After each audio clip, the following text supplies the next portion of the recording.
नमस्कार साथियों, कैसे हैं आप सब लोग। आशा करता हूँ आप सब लोग अच्छे होंगे। आज हम लोग घटना सार में जो नेशनल से संबंधित, जो राष्ट्रीय घटनाओं से संबंधित जो इम्पोर्टेंट पॉइंट हैं एग्ज़ाम के दृष्टिकोण से, उसको देखेंगे। इससे पहले हम घटना सार में यूपी स्पेशल का जो भी करंट अफेयर्स है और अन्य चर्चित स्थान, चर्चित व्यक्ति, वो सारी चीज़ें कर चुके हैं। और इसके अलावा क्रॉनिकल हम लोगों ने कंप्लीट की है अक्टूबर महीने की, नवंबर की और दिसंबर की। तो आज हम राष्ट्रीय घटनाएं करने वाले हैं। इनमें जो भी इंपॉर्टेंट पॉइंट होंगे हम केवल उन्हीं को पढ़ेंगे, ठीक है। तो चलिए शुरू करते हैं। तो देखिए, जैसे कि अभी पता होगा आपको, हाल ही में 3 नए अपराध कानून संसद से पारित किए गए। तो आपको इसमें जो ध्यान रखने वाली चीज़ें हैं वो ये है कि किनके स्थान पर ये लाए गए हैं। तो देखिए, भारतीय दंड संहिता 1860, दंड प्रक्रिया संहिता CRPC 1898, भारतीय साक्ष्य अधिनियम 1872, इनकी जो है आपस में सन मैच करने के लिए आ सकती है। तो ध्यान रखेंगे आप। रेप की धारा जो पहले 375-76 हुआ करती थी, अब वो 63 और 69 हो जाएगी। इसके अलावा मॉब लिंचिंग में फांसी की सज़ा का प्रावधान कर दिया गया है। और भी बहुत सारे इसमें जो है बदलाव हुए हैं, लेकिन वो एग्ज़ाम के पॉइंट ऑफ व्यू से इतना ज़्यादा खैर इंपॉर्टेंट नहीं है। अब ये नेक्स्ट है कि मुख्य निर्वाचन आयुक्त और अन्य निर्वाचन आयुक्त विधेयक 2023। तो अभी ये नया लाया गया है। आपको ध्यान ये रखना है कि निर्वाचन आयुक्तों की सेवा, शर्तें और कार्य संचालन अधिनियम 1991 की जगह ये लाया गया है। इसको ध्यान रखना है। इसमें अब होगा क्या कि जो भी आयुक्त और निर्वाचन आयुक्तों की नियुक्ति, चयन का जो भी प्रक्रिया है, उस समिति की सिफारिशों के आधार पर वो सब राष्ट्रपति के द्वारा किया जाएगा। पहले इस कमेटी की अध्यक्षता कैबिनेट सचिव के द्वारा की जाती थी, जिसको अब परिवर्तित कर दिया गया है। इसके अलावा प्रेस और पत्र पत्रिकाओं से संबंधित एक विधेयक लाया गया है। आपको ये ध्यान रखना है कि ये विधेयक जो है प्रेस और पुस्तकों का पंजीकरण अधिनियम 1867 की जगह लाया गया है। इसके अलावा केंद्रीय वस्तु और सेवा कर द्वितीय संशोधन विधेयक 2023 ये लाया गया है। इसके अंतर्गत जो केंद्रीय वस्तु और GST से संबंधित जो अपीलीय अधिकरण होता है, उसमें जो अध्यक्ष होते हैं उनकी आयु 67 साल से बढ़ाकर 70 साल कर दी गई है। और जो सदस्य होते हैं उनकी आयु 65 साल से बढ़ाकर 67 वर्ष, ऊपर जो है अध्यक्ष की आयु 67 से बढ़ाकर 70 वर्ष कर दी गई है। और सदस्यों की आयु 65 से बढ़ाकर 67 कर दी गई है। दूसरी चीज़, इसमें न्यूनतम आयु का भी प्रावधान किया गया है, जो कि सदस्यों के लिए न्यूनतम आयु 50 वर्ष होना आवश्यक है। और न्यायिक सदस्यता के लिए अधिवक्ताओं का अनुभव कम से कम 10 साल का होना चाहिए। तो इस तरह के कुछ प्रावधान इसमें किए गए हैं। अभी देखिए, हाल ही में ओमान के सुल्तान हैतम बिन तारिक भारत आए थे। तो इनकी भारत यात्रा, ये ध्यान रखना है, ये कहाँ के सुल्तान हैं। दोनों के बीच में वार्ता हुई थी, भारत के प्रधानमंत्री और ओमान के सुल्तान के बीच में, हैदराबाद हाउस में। आप नीचे कमेंट बॉक्स में बताएं कि हैदराबाद हाउस कहाँ पर है। भारत और ओमान के बीच में 10 अलग अलग क्षेत्रों में जो है काम करने पर सहमति बनी है अभी। तो कुछ इंपॉर्टेंट है, थोड़े देख लेते हैं वो, जैसे कि सूचना प्रौद्योगिकी में काम करेंगे, मनी लॉन्ड्रिंग से संबंधित अपराध हो या फिर आतंकवाद के वित्त पोषण से संबंधित जो भी अपराध हैं, उनमें दोनों एक दूसरे का सहयोग करेंगे। इसके अलावा ये बहुत इंपॉर्टेंट है, भारत की पहली 6 लेन स्टील स्लैग आधारित सड़क का निर्माण किया जा रहा है। तो ये जो है नेशनल हाईवे 6 को हजीरा पोर्ट से जोड़ेगी। स्लैग क्या होता है? जो भी स्टील को बनाते वक्त जो भी मलबा, जो भी अपशिष्ट पदार्थ होते हैं जो निकलते हैं, उनका यूज़ किया जाएगा इस सड़क को बनाने में। अभी देखिए, हाल ही में देश के 5 राज्यों में विधानसभा चुनाव हुए और वहाँ पर नई सरकारों का गठन हुआ है। तो आपको पता होगा, राजस्थान, मध्य प्रदेश, छत्तीसगढ़, तेलंगाना और मिजोरम, यहाँ पर चुनाव हुए थे।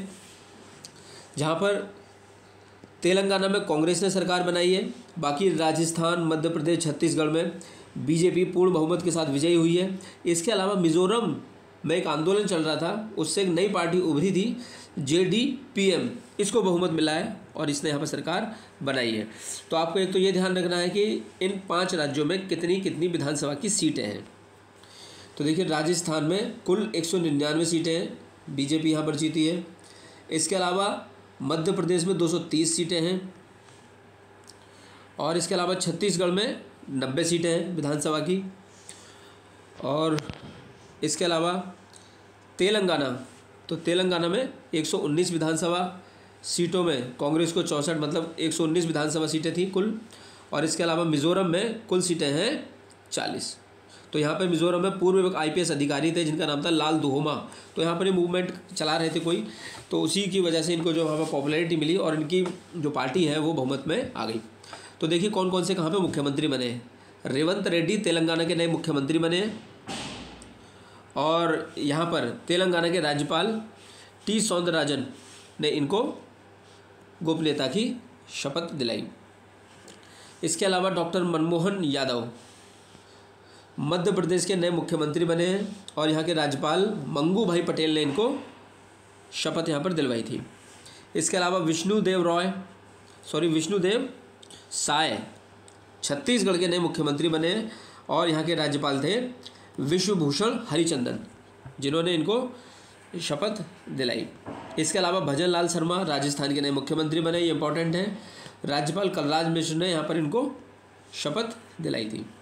लाल दुहोमा मिजोरम के नए मुख्यमंत्री बन गए और यहाँ के राज्यपाल थे हरि बाबू, जिनके द्वारा इनको शपथ दिलाई गई। 6ठे मुख्यमंत्री ये यहाँ के बने हैं।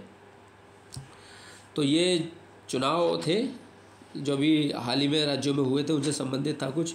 अब देखिए अभी हाल ही में सुप्रीम कोर्ट ने जम्मू कश्मीर में अनुच्छेद 370 को निरस्त करने का जो फैसला था उसको बरकरार रखा है। तो 11 दिसंबर 2023 को ये फैसला सुनाया गया है और भारत के मुख्य न्यायाधीश DY चंद्रचूड़ जी हैं, आपको पता होगा। तो इन्होंने जो सरकार का फैसला था 370 को हटाने का उसको बरकरार रखा है। बस और कुछ ज़्यादा इंपॉर्टेंट है नहीं इसमें। बस ये देख सकते हैं कि इस पीठ में कौन कौन अन्य न्यायाधीश शामिल थे। तो न्यायाधीश SK कौल, संजीव खन्ना, VR गवई और न्यायमूर्ति सूर्यकांत, तो ये भी इसमें शामिल थे। हुरुन इंडिया टॉप 100 अंडर 30, तो 30 साल से कम उम्र के जो 100 उद्यमी हैं उसको इसमें स्थान दिया गया है, इसलिए नाम इसका रखा गया है इंडिया टॉप 100 अंडर 30। तो इसमें टॉप पर हैं जेप्टो, जो कि एक कॉमर्स एप्लीकेशन है। जेप्टो के संस्थापक हैं केवल्य बोहरा।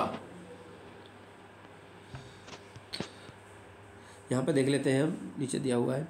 तो केवल्य बोहरा टॉप पर है, जेप्टो कंपनी के संस्थापक हैं। बस इतना याद रखें इसको। और इसके अलावा भारत बांग्लादेश के बीच में अगरतला अखौरा रेल लिंक का उद्घाटन किया गया है। तो मोदी जी और बांग्लादेश की प्रधानमंत्री शेख हसीना ने त्रिपुरा और बांग्लादेश के बीच में एक नए रेल लिंक का उद्घाटन किया है संयुक्त रूप से। तो अगरतला त्रिपुरा में है और अखौरा बांग्लादेश, इनके बीच में रेल लिंक का उद्घाटन किया गया है अभी। और एक इम्पॉर्टेंट चीज़ है कि यहाँ पर पश्चिमी त्रिपुरा में इस मार्ग पर एक इंटरनेशनल इमिग्रेशन सेंटर भी होगा जिसका नाम है निश्चिंतपुर। तो निश्चिंतपुर में एक इमिग्रेशन सेंटर भी होगा।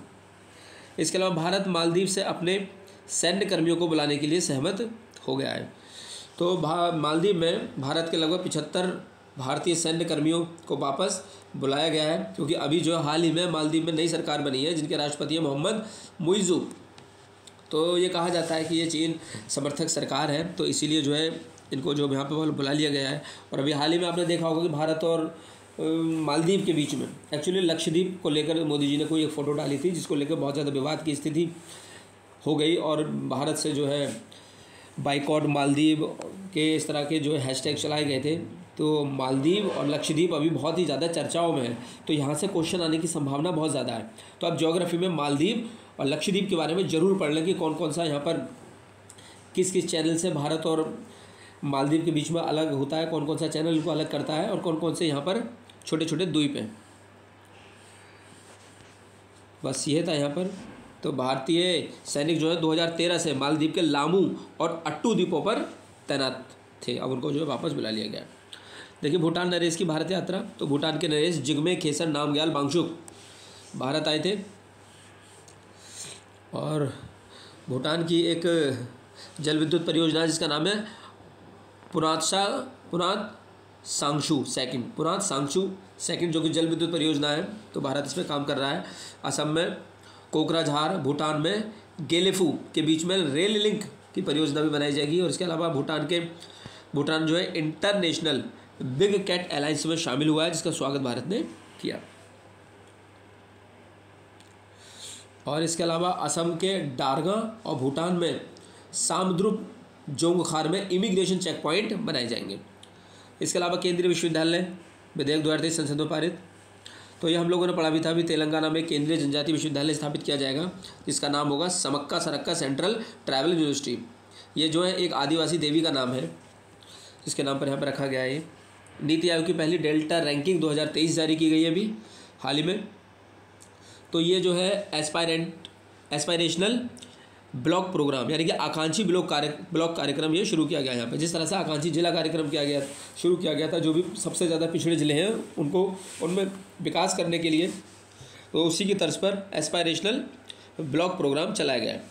तो इस प्रोग्राम में तेलंगाना के आसिफाबाद ज़िले के त्रियानी कुमरम भीम ब्लॉक ने नीति आयोग द्वारा जो रैंकिंग जारी की गई है, इसमें शीर्ष स्थान प्राप्त किया है। दूसरे नंबर पर उत्तर प्रदेश का कौशाम्बी जिले का कौशाम्बी ब्लॉक रहा है, तो ये इंपॉर्टेंट है। तो यूपी का जो है कौशाम्बी ब्लॉक दूसरे नंबर पर रहा है। इसके अलावा जो एस्पायरेशनल ब्लॉक प्रोग्राम है, इसके अलावा इसने नीति आयोग ने achievers of development programme ranking की भी घोषणा की। इस पहल में ओडिशा का रायगढ़ जिला टॉप पर है। और भौगोलिक दृष्टि से ब्लॉकों को यहाँ पर 6 जोन यानी कि 6 क्षेत्रों में डिवाइड किया जाता है। तो थोड़ा सा आप ये देख लेंगे। और एक चीज़ ये भी है, जो भी विजेता शीर्ष पर रहते हैं उनको 1.5 करोड़ रुपए दिए जाते हैं। 29वां कोलकाता अंतर्राष्ट्रीय फिल्म महोत्सव, तो नाम से पता लग रहा है ये कोलकाता में हुआ था। यहाँ पर एक इजरायली फिल्म जिसका नाम था चिल्ड्रन ऑफ नोबडी, इसने जो है इनोवेशन मूविंग इमेजेस में अंतर्राष्ट्रीय प्रतियोगिता में सर्वश्रेष्ठ फिल्म का पुरस्कार जीता। फिर इसके अलावा भारत का 54वां अंतर्राष्ट्रीय फिल्म महोत्सव जो कि गोवा में हुआ, उद्घाटन फिल्म थी कैचिंग डस्ट। और सर्वश्रेष्ठ फिल्म रही यहाँ पर एक ईरानी फिल्म थी, ईरानी निर्देशक की फिल्म, जिसका नाम था एंडलेस बॉर्डर। तो एंडलेस बॉर्डर यहाँ पे जो सर्वश्रेष्ठ फिल्म के रूप में घोषित की गई। और इसके अलावा सिनेमा में जीवन पर्यंत योगदान देने के लिए सत्यजीत रे पुरस्कार दिया गया हॉलीवुड के निर्माता निर्देशक माइकल डगलस को।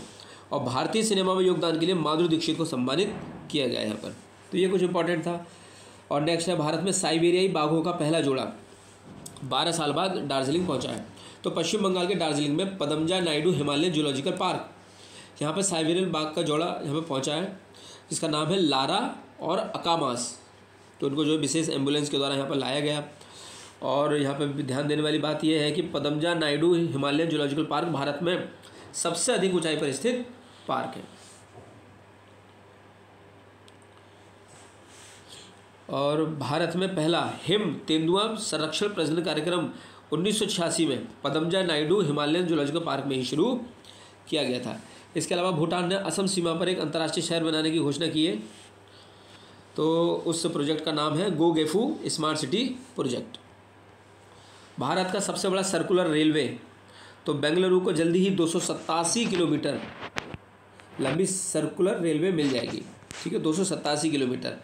और अभी तक जो है भारत में चेन्नई में भारत का सबसे बड़ा सर्कुलर रेलवे है, अब कहाँ हो जाएगा, बेंगलुरु में। भारत का गरबा नृत्य यूनेस्को की सूची में शामिल हो गया है। तो गुजरात का गरबा नृत्य 15वीं अमूर्त सांस्कृतिक विरासत बन जाएगा शामिल होने के बाद। तो आपको पता होगा गरबा एक गुजराती लोक नृत्य है जो कि नवरात्रि के दौरान किया जाता है। और ये जो कार्यक्रम हुआ था जहाँ पर इसको इस सूची में शामिल किया गया, ये बोत्सवाना के कसानी शहर में आयोजित किया गया था। केन्या के राष्ट्रपति की भारत यात्रा, तो केन्या के राष्ट्रपति विलियम सामोई रूटो भारत आए थे और हैदराबाद हाउस में जो है दोनों के बीच में बातचीत हुई। तो यहाँ पे देखिए कुछ आरबीआई ने यहाँ पर जो है भारत और केन्या ने आपसी व्यापार को डॉलर की जगह रुपए में करने पर भी सहमति व्यक्त की है। और यहाँ पर जो है आरबीआई ने कुछ स्पेशल खाते खोलने की यहाँ पर चर्चा की है। तो यहाँ पे आप देख पा रहे होंगे बोस्त्रो खाते। ठीक है, बोस्त्रो खाता क्या होता है, ये ऐसा खाता होता है जिसे घरेलू बैंक किसी दूसरे देश में विदेशी बैंकों के रूप में खोलती है, लेकिन इसमें घरेलू बैंक की मुद्रा या करेंसी ही होती है। तो आरबीआई ने जो है इसको जो है इसमें परमिशन दे दी है। तो ये बोस्त्रो खाते हैं, मतलब घरेलू बैंक जो है दूसरे देशों में जाके वहाँ पे विदेशी बैंक के रूप में खाता जरूर खोलेगी, लेकिन यहाँ पर जो मुद्रा चलेगी वो घरेलू मुद्रा ही होगी। ठीक है, तो इसको बोलते हैं बोस्त्रो खाता। और जब बाहर की बैंक यहाँ पर अपने हमारे देश में आके खोलती है तो उसको बोलते हैं नोस्ट्रो अकाउंट। ये होता है बोस्ट्रो अकाउंट और वो होता है नोस्ट्रो अकाउंट। तो दो प्रकार के अकाउंट ये होते हैं। नोस्ट्रो अकाउंट आप लोग गूगल पर चेक करना अच्छे से, और अच्छे से आपको चीज़ें मिलेंगी। इसके अलावा देखिए, गुजरात सरकार ने घोल मछली को राज्य मछली के रूप में घोषित किया है। तो वैश्विक मत्स्य पालन सम्मेलन 2023 जो कि अहमदाबाद में हुआ था, यहाँ पर गुजरात के मुख्यमंत्री ने घोल मछली को गुजरात की राज्य मछली घोषित किया है। इसको सोने की दिल वाली मछली भी कहा जाता है और इसका वैज्ञानिक नाम है प्रोटोनोविया डाइकेंथस। दूसरी चीज़, और ये जो है इस मछली की कीमत 5 लाख रुपए तक होती है। भारत का सबसे तेज सौर इलेक्ट्रिक नाव जिसका नाम है बाराकुडा लॉन्च किया गया है अभी हाल ही में। तो सौर इलेक्ट्रिक बोट है बाराकुडा, इसे केरल के अलापुझा में लॉन्च किया गया। और एक ये इंपॉर्टेंट है, उत्तराखंड देश का पहला राज्य बन गया जिसे एक दिन में 18 जीआई टैग मिले हैं। तो बहुत इंपॉर्टेंट है ये। इसके अलावा केंद्र शासित प्रदेश लद्दाख का सी बर्कथॉर्न को जीआई टैग दिया गया है। तो भारत सरकार के वाणिज्य और उद्योग मंत्रालय के तहत काम करने वाली भौगोलिक संकेत जीआई रजिस्ट्री। तो याद रखें, देखिए जीआई टैग रजिस्ट्री जो है ये भारत के वाणिज्य और उद्योग मंत्रालय के तहत काम करती है। अब देख लेते हैं सी बर्कथॉर्न क्या है। सी बर्कथॉर्न को wonder plant, Ladakh gold, golden Bush, ठंडे रेगिस्तानों की सोने की खान भी कहा जाता है। सी बर्कथॉर्न लद्दाख का एक अद्भुत पौधा है जिसका नाम लेह बेरी है। तो थोड़ा सा इसके बारे में जान के रखें क्योंकि ये क्वेश्चन एक बार पूछा जा चुका है सी बर्कथॉर्न के बारे में यूपीएससी में। दिव्यांगजनों के लिए देश का पहला उच्च तकनीक खेल प्रशिक्षण केंद्र खोला जाएगा मध्य प्रदेश के ग्वालियर में, और जिसका नाम पूर्व प्रधानमंत्री श्री अटल बिहारी वाजपेयी जी के नाम पर रखा गया है। नेक्स्ट है, दुनिया का पहला 3D प्रिंटेड मंदिर का अनावरण किया गया है तेलंगाना में। तो तेलंगाना में इसका जो है अनावरण किया गया है। नेक्स्ट है, राज्य के हर जिले में हॉल मार्किंग केंद्र की स्थापना करने वाला केरल देश का पहला राज्य बन गया है। इसके सभी 14 जिलों में हॉल मार्किंग केंद्र होंगे। तो केरल ऐसा बन गया है पहला। इसके अलावा पहला अंतर्राष्ट्रीय क्रूज लाइनर जिसका नाम होगा कोस्टा सेरेना, तो इसका भी शुभारंभ किया गया है महाराष्ट्र के मुंबई से, कोस्टा सेरेना। बस यही याद ध्यान रखना है। ये कोस्टा क्रूज जो है इटली कार्निवल कॉर्पोरेशन का हिस्सा है। यूनेस्को के सृजनात्मक शहर नेटवर्क में कोझीकोड और ग्वालियर को शामिल किया गया है अभी हाल ही में। तो कोझीकोड को साहित्यिक शहर और ग्वालियर को संगीत शहर के रूप में शामिल किया गया है। विश्व शहर दिवस जो कि 31 अक्टूबर को मनाया जाता है, इस अवसर पर यह घोषणा की गई। अब कोझीकोड और ग्वालियर के यूनेस्को क्रिएटिव शहर सूची में शामिल होने के बाद भारत के शहरों की संख्या हो गई है 8। और ये जो सम्मेलन था ये पुर्तगाल के ब्रागा में आयोजित हुआ था, जहाँ पर ये सूची दी गई। भारत का सबसे बड़ा बाघ अभ्यारण्य मध्य प्रदेश के दामोह में। तो मध्य प्रदेश का दामोह जिला देश के सबसे बड़े बाघ अभ्यारण्य का घर बनने जा रहा है। केंद्र सरकार ने नोरादेही अभ्यारण्य को दामोह जिले के दुर्गावती अभ्यारण्य में विलय करने पर मंजूरी दे दी है, और ये देश का 54वां बाघ अभ्यारण्य होगा जो कि 2300 वर्ग किलोमीटर में फैला हुआ है। इसके अलावा तमिलनाडु के नीलगिरी तहर के संरक्षण की परियोजना। तो तमिलनाडु सरकार ने अपने राजकीय पशु नीलगिरी तहर जो कि बकरी की प्रजाति है, इसको संरक्षित करने के लिए नीलगिरी तहर परियोजना शुरू की है। स्थानीय रूप से इसे बराई आदू भी कहा जाता है, और ये जो है गुरुत्वाकर्षण को मात देने वाली इसके अंदर कला होती है, इसकी वजह से इसको माउंटेन मोनार्क भी कहा जाता है। ये क्रॉनिकल में भी हम लोगों ने पढ़ा था।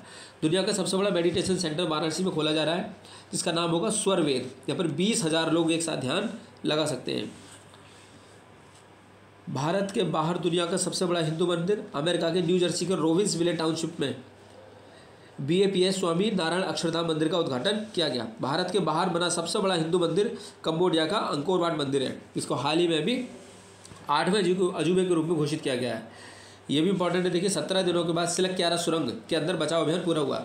आपको पता होगा कि उत्तराखंड के यमुनोत्री राष्ट्रीय राजमार्ग पर सिलक्यारा सुरंग में 14 श्रमिक उसमें फंस गए थे और 17 दिनों तक वो उसमें फंसे रहे। बाद में 28 नवंबर को उनको सुरक्षित बाहर निकाल लिया गया। और इस प्रोग्राम में, इस जो संरक्षण का प्रोग्राम था, सुरक्षित करने का उनको कार्यक्रम था, उसमें ऑस्ट्रेलिया के आर्नोल्ड डिक्स की मदद ली गई है, बहुत ज़्यादा इंपॉर्टेंट है। तो पूछा जा सकता है कि ये कहाँ के थे, आर्नोल्ड डिक्स ऑस्ट्रेलिया के। IIL द्वारा बच्चों के लिए खसरा और रुबेला टीका मावेला लॉन्च किया गया है। मावेला, तो मावेला को ध्यान रखेंगे, मावेला क्या है, खसरा और रुबेला टीका है, जिसको हाल ही में अभी लॉन्च किया गया है। और इससे पहले जिसने इस मावेला टीका बनाया है, 1998 में भारत का पहला सुरक्षित वेरोसेल रेबीज वैक्सीन अभयरब भी विकसित किया था। तो अभयरब क्या है, दुनिया में सबसे ज़्यादा बिकने वाला एंटी रेबीज वैक्सीन। तंजानिया के राष्ट्रपति की भी भारत यात्रा हुई थी, जिनका नाम है सामिया सुलू हसन। बस इतना से ध्यान रखना है। और इसके अलावा इम्पॉर्टेंट ये है कि जंजीबार में IIT मद्रास के परिसर की स्थापना के लिए भारत की प्रशंसा तंजानिया की ओर से की गई है। तो जंजीबार में IIT मद्रास के परिसर की स्थापना की जाएगी। जंजीबार कहाँ है, तंजानिया में। और इसके अलावा सुलू हसन को डॉक्टरेट की मानद उपाधि से जवाहरलाल नेहरू विश्वविद्यालय के द्वारा सम्मानित किया गया। भारत की पहली वर्टिकल विंड टनल, तो ये कहाँ पर होगी, हिमाचल प्रदेश के चंबा जिले के बकलो में स्पेशल फोर्सेज ट्रेनिंग स्कूल में अपनी पहली वर्टिकल विंड स्थापित की गई है। भारत संयुक्त राष्ट्र संस्था की कोडेक्स एलिमेंटेरियस कमीशन का सदस्य बन गया है। ठीक है, तो ये खाद्य सुरक्षा और गुणवत्ता मानक निर्धारण निकाय है। तो ये याद रखना है किससे संबंधित है, खाद्य सुरक्षा से संबंधित है।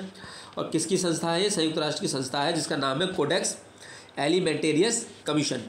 और इसका अभी बैठक रोम इटली में हुई थी, जहाँ पर भारत इसका मेंबर बन गया है। शांति निकेतन और होयसल के पवित्र मंदिर समूह यूनेस्को की विश्व धरोहर सूची में शामिल हो गए हैं। तो पश्चिम बंगाल में शांति निकेतन है, जहाँ विश्व भारती विश्वविद्यालय की स्थापना रविंद्रनाथ टैगोर ने की थी। और कर्नाटक स्थित होयसल के पवित्र मंदिर समूह को यूनेस्को की विश्व धरोहर सूची में शामिल किया गया है। और इसका ये जो बैठक हुई थी अभी सऊदी अरब के रियाद में हुई थी। तो इस तरह से भारतीय स्थलों की कुल संख्या हो गई है 42, जिसमें से 34 है सांस्कृतिक स्थल, 7 हैं प्राकृतिक और 1 है मिश्रित स्थल। शांति निकेतन को विश्व भारती के नाम से भी जाना जाता है। और ये हो चुका है। और देखिए होयसल के बारे में देख लेते हैं थोड़ा। तो होयसल, जिसकी पहले राजधानी बेलूर थी, बाद में इसको हॉलीवुड स्थानांतरित किया गया था। तो राजधानी ध्यान रखेंगे, एंसेंट हिस्ट्री में पूछा जा सकता है। भारतीय सेना का नया ध्वज, जिसको अभी हाल ही में इसका अनावरण किया गया है air chief marshal VR Chaudhari के द्वारा प्रयागराज में बमरौली स्थित वायुसेना के मध्य कमान मुख्यालय में। बमरौली कहाँ है, प्रयागराज में। और वायुसेना का जो आदर्श वाक्य है वो क्या है, नभः स्पर्श दीप्तम ईगल। इसका मतलब होता है वैभव के साथ आकाश को छुओ। इसके अलावा 1969 के जन्म और मृत्यु पंजीकरण अधिनियम में भी संशोधन किया गया है हाल ही में। बस ये ध्यान रखना है कब का था, 1969 का था, जिसमें 2023 में संशोधन किया जा रहा है। बस यही ध्यान रखना है। चंद्रमा के दक्षिणी ध्रुव पर सॉफ्ट लैंडिंग करके भारत ने इतिहास रच दिया है। तो आपको पता होगा अमेरिका, चीन और पूर्व सोवियत संघ के बाद ऐसा करने वाला भारत चौथा देश बना है। 23 अगस्त 2023 को सॉफ्ट लैंडिंग हुई थी और 14 जुलाई 2023 को इसको भेजा गया था। किसके द्वारा, LVM-3 MK4, जिसका पहला नाम था GSLV मार्क 3। और जो इसका लैंडर मॉड्यूल था उसका नाम रखा गया था विक्रम नाम रखा गया था। और जो 23 अगस्त है इसको मोदी जी ने राष्ट्रीय अंतरिक्ष दिवस के रूप में घोषित किया है। और विक्रम लैंडर जहाँ पर उतरा उसका नाम शिव शक्ति रखा गया है। और चंद्रयान 2 जहाँ पर उतरा था उसका नाम तिरंगा पॉइंट रखा गया है। तो बस यही था। बिहार जातिगत जनगणना के आंकड़े बिहार के द्वारा जारी किए गए अभी। तो आपको ये बस ये ध्यान रखना है इसमें कि बिहार जातिगत गणना के आंकड़े जारी करने वाला देश का पहला राज्य बन गया है। पूरे देश में कहीं भी 1931 के बाद में जाति सर्वे आंकड़े नहीं आए थे। तो ये कुछ इम्पोर्टेंट था। इसके अलावा 18वां G20 शिखर सम्मेलन 2023। तो देखिए ये जो है विश्व की विकसित और उभरती हुई अर्थव्यवस्थाओं का समूह है G20, जिसका 18वां शिखर सम्मेलन भारत की मेजबानी में हुआ। ठीक है, प्रगति मैदान के भारत मंडपम में। और इसकी थीम थी वसुधैव कुटुंबकम। नीचे आप बताएं कि वसुधैव कुटुंबकम का क्या मतलब होता है। और कुछ और इम्पोर्टेंट देख लेते हैं क्या है इसमें। तो देखिए अफ्रीकी संघ, अफ्रीकन यूनियन, जिसको G20 का नया 21वां सदस्य बनाया गया है। इसके अध्यक्ष अजाली अस्सुमानी यहाँ पर शामिल थे। तो अफ्रीकी संघ को इसका 21वां मेंबर बनाया गया, ये इंपॉर्टेंट है यहाँ पर। और जलवायु संकट से निपटने के लिए दिल्ली घोषणा पत्र भी यहाँ पर लाया गया। तो G20 के दौरान जो दिल्ली घोषणा पत्र लाया गया उसका संबंध किससे है, तो ये ध्यान रखना है आपको, जलवायु संकट से है। स्वच्छ ईंधन को बढ़ावा देने के लिए ग्लोबल बायोफ्यूल्स अलायंस बनाने की घोषणा की गई।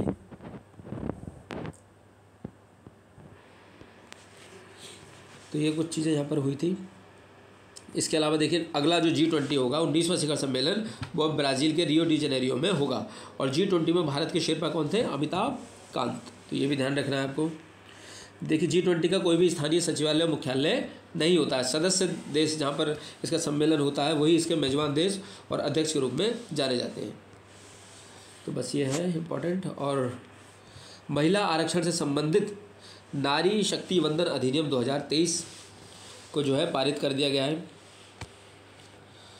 तो 18 से 22 सितंबर 2023 के बीच बुलाए गए विशेष सत्र से पहले ही सत्र में इतिहास रचते हुए लोकसभा और राज्य विधानसभा ने दिल्ली विधानसभा सहित महिलाओं के लिए 33% सीटें आरक्षित कर दी गई हैं। और करने वाला जो विधेयक है इसको नाम दिया गया नारी शक्ति वंदन विधेयक। ये विधेयक था 128वां संविधान संशोधन विधेयक। जब ये अधिनियम बन गया तो कौन सा नंबर का अधिनियम बना है, 106वां। तो आपको ध्यान रखना है इसके द्वारा कहाँ कहाँ आरक्षण मिलेगा। तो लोकसभा में आरक्षण मिलेगा, राज्य की विधानसभाओं में मिलेगा, और केंद्र शासित प्रदेशों में जहाँ पर विधानसभा हैं, दिल्ली में वहाँ पे भी आरक्षण मिलेगा।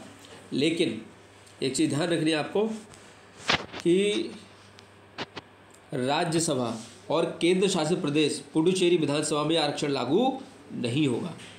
और एक चीज़ 106वां संविधान संशोधन विधेयक नए परिसीमन और नई जनगणना के बाद ही लागू होगा।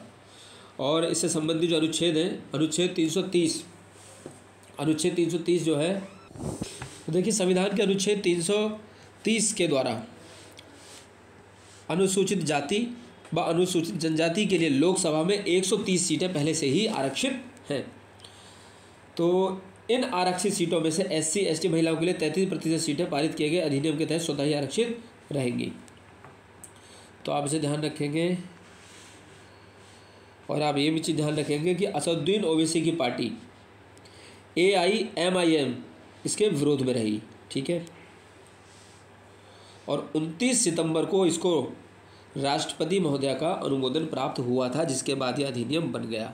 तो डेट याद रखनी है आपको, 29 सितंबर इम्पोर्टेंट है, क्योंकि बहुत बहुप्रतीक्षित ये जो है विधेयक था, जो कि अब कानून बन गया है, इसलिए इम्पोर्टेंट है। हाथियों की मौत रोकने के लिए AI आधारित प्रणाली शुरू की गई, जिसका नाम है गजराज प्रणाली।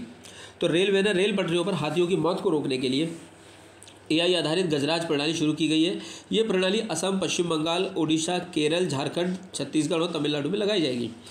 ये जो है 700 किलोमीटर की लंबाई में लगाई जाएगी। इसमें होगा क्या, जैसे कि ये एक अनोखा ग्लास आधारित सेंसर सिस्टम है इसमें, जो लोको पायलट को हाथियों की उपस्थिति के बारे में जानकारी देगा। जैसे ही कोई हाथी ट्रैक पर पैर रखेगा तो जिससे जो है उसको अलर्ट के थ्रू उसको पता लग जाएगा, और वो जो है अपने हिसाब से एहतियाती कदम उठा सकता है जो पायलट होगा। भारत में सबसे सुरक्षित शीर्ष 10 शहर की सूची जारी की गई है राष्ट्रीय अपराध रिकॉर्ड ब्यूरो के द्वारा, जिसमें लगातार तीसरे साल कोलकाता टॉप पर है। तो कोलकाता इसमें टॉप पर है, दूसरे नंबर पे चेन्नई है। जयपुर के बैक्स म्यूजियम में डॉक्टर अंबेडकर की मूर्ति की स्थापना की गई है, जयपुर बैक्स संग्रहालय में। और ये जो है 5 फीट 11 इंच की मूर्ति है, जिसका वजन है 38 किलोग्राम। बाघ गणना रिपोर्ट बहुत इंपॉर्टेंट है। बाघ गणना रिपोर्ट जारी की गई है 29 जुलाई 2023 को, क्योंकि इस दिन विश्व बाघ दिवस मनाया जाता है। राष्ट्रीय बाघ संस्थान प्राधिकरण की गणना 2022 रिपोर्ट जारी की गई, ठीक है। इसे ये जो है हर 4 साल में होती है। तो इसमें बताया है कि 2022 तक जो आबादी है वो 6.1% की दर से बढ़ी है बाघों की आबादी। पृथ्वी पर जंगल में रहने वाले जितने भी बाघ हैं उनकी 75% आबादी भारत में रहती है। देश में बाघों की संख्या पिछले 16 साल में 260% बढ़ के कितनी हो गई है, 3682 हो गई है।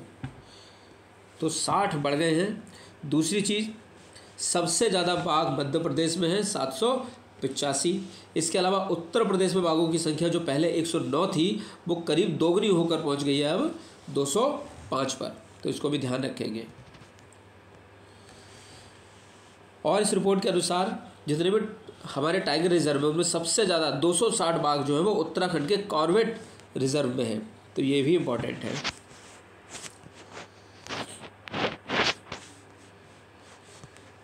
और देखिए PSLV C-56 से 7 सिंगापुर के उपग्रहों का सफल प्रक्षेपण अभी हाल ही में किया गया है, तो बस यही ध्यान रखना है। इसके अलावा और है ये बेंगलुरु सिटी, तो Bengaluru world cities culture forum में शामिल होने वाला पहला भारतीय शहर है। तो कर्नाटक की राजधानी बेंगलुरु में प्रतिष्ठित वर्ल्ड सिटीज़ कल्चर फोरम हुआ था अभी हाल ही में, तो वहाँ पर शामिल होने वाला ये पहला भारतीय शहर बन गया है बेंगलुरु। और ये बेंगलुरु जो है WCCF में शामिल होने वाला दुनिया का 41वां शहर है। बेंगलुरु के सांस्कृतिक सार को WCCF द्वारा अनबॉक्सिंग बेंगलुरु नामक सहयोगी परियोजना के हिस्से के रूप में मल्टीमीडिया संपत्तियों के माध्यम से प्रदर्शित किया गया। ये है क्या, WCCF क्या है, वर्ल्ड सिटीज़ कल्चर फोरम। इसकी स्थापना 2012 में हुई थी, तो इम्पोर्टेंट है, थोड़ा देख लेंगे आप। अमेजोन इंडिया का श्रीनगर में पहला फ्लोरिंग स्टोर, तो बहुत इम्पॉर्टेंट है ये। तो अमेजोन इंडिया ने अपने अंतिम मील डिलीवरी कार्यक्रम आई हैव अ स्पेस के हिस्से के रूप में श्रीनगर कश्मीर में डल झील पर अपना पहला फ्लोटिंग स्टोर का उद्घाटन किया है, डल झील पर श्रीनगर में, बस यही ध्यान रखना है। Bharat global crisis response group GCRG में शामिल हो गया है। तो इस चैंपियन ग्रुप में शामिल होने का निर्णय भारत के बढ़ते वैश्विक नेतृत्व, समकालीन वैश्विक चुनौतियों से निपटने के लिए उसकी प्रतिबद्धता को दर्शाता है। तो विदेश मंत्रालय में सचिव संजय वर्मा को GCRG प्रक्रिया के लिए शेरपा नामित किया गया है, तो ये ध्यान रखेंगे हम इसमें। और इसके अलावा देखिए शिक्षा पर राज्यों और केंद्र शासित प्रदेशों के लिए बेहतर प्रदर्शन की जो ग्रेडिंग इंडेक्स वो जारी किया गया शिक्षा मंत्रालय के द्वारा। तो इसमें जो है कई सारी ग्रेड बनाई गई हैं, जिनमें टॉप 5 ग्रेड में कोई भी राज्य और केंद्र शासित प्रदेश नहीं है। तो फिर ग्रेड शुरू होती है 6 नंबर से, ठीक है। और उसमें जो है छठे नंबर पर है चंडीगढ़ और पंजाब। तो केंद्र शासित प्रदेशों में चंडीगढ़ है और राज्यों में पंजाब है। तो पंजाब और चंडीगढ़ को इंडेक्स की 6ठी ग्रेड में रखा गया है। सबसे लास्ट है अरुणाचल प्रदेश, मेघालय और मिजोरम, इनको सबसे नीचे ग्रेड पर रखा गया है। इसके अलावा इनकी जो 9वीं श्रेणी जिसको आकांक्षी 2 कहा गया है उसमें है उत्तर प्रदेश। श्रीलंका के राष्ट्रपति रानिल विक्रमसिंघे की भारत यात्रा, तो ये भारत आए थे अभी। भारत और श्रीलंका के राजनयिक संबंधों की 75वीं वर्षगांठ के अवसर पर प्रधानमंत्री नरेंद्र मोदी के निमंत्रण पर भारत पहुंचे थे रानिल विक्रमसिंघे, जो कि श्रीलंका के राष्ट्रपति हैं। और देखिए कुछ इंपॉर्टेंट जो है वो देख लेते हैं।